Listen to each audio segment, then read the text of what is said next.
Pengurus Persatuan Olahraga Dayung seluruh Indonesia berseteru dengan pengurus KONI Sulawesi Tenggara terkait seleksi atlet dayung untuk PON ke-20 di Papua.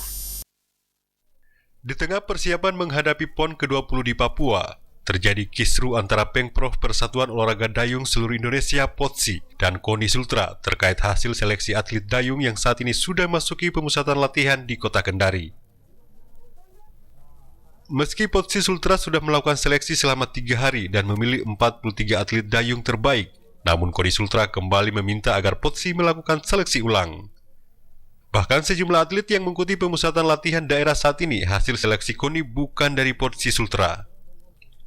Menurut Sekretaris Umum PODSI Sultra Kadir Oleh, sebelumnya hasil seleksi atlet sudah dilakukan dan disepakati antara PODSI dan KONI.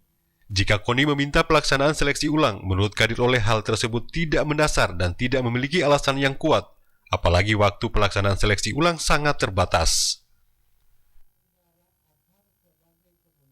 Satgas bukan kepada KONI dan bukan kepada Satgas, kepada Saudara Ashar sebagai komandan Satgas.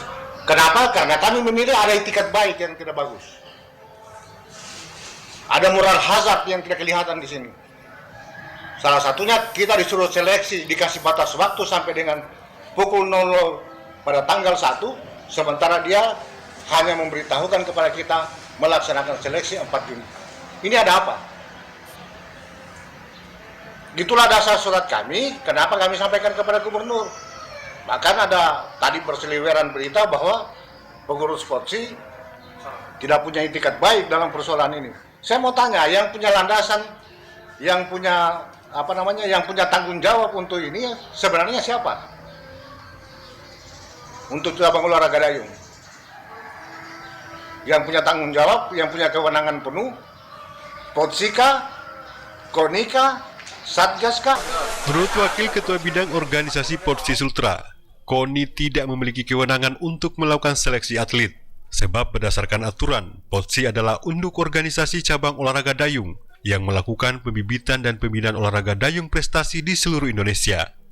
Sehingga yang berhak menyelenggarakan kegiatan dayung prestasi seperti menyeleksi atlet, melakukan pembinaan atlet, hingga melaksanakan kejuaraan dayung adalah wewenang penuh PODSI Sultra bukan KONI.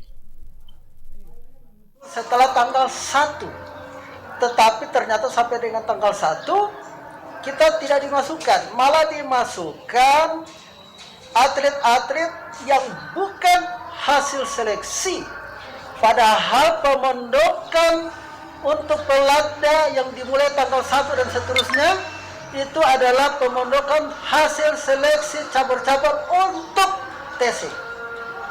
Jadi aneh toh, kita dibilang tidak. Untuk hasil seleksi kita memasukkan nama harus masuk pelatda, justru dikasih hanya 6 kamar yang masuk nginap di situ yang bukan hasil seleksi. Sementara itu pihak KONI Sultra hingga saat ini belum bisa dikonfirmasi terkait kisru seleksi atlet dayung ini. Dari Kendari, Mutarudin Ayus memberitakan.